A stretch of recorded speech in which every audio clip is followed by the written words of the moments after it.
welcome back to the channel. In today's video we shall be learning on how you can downgrade your iOS from iOS 16 to 15 without using a computer.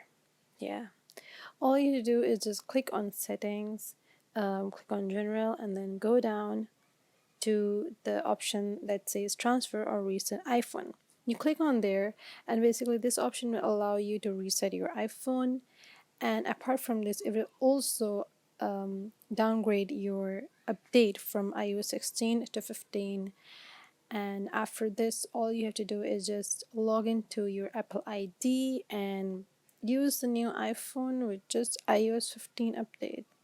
That's all from this video.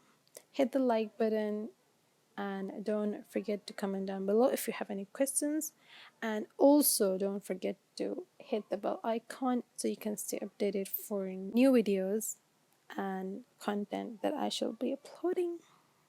Peace out, guys.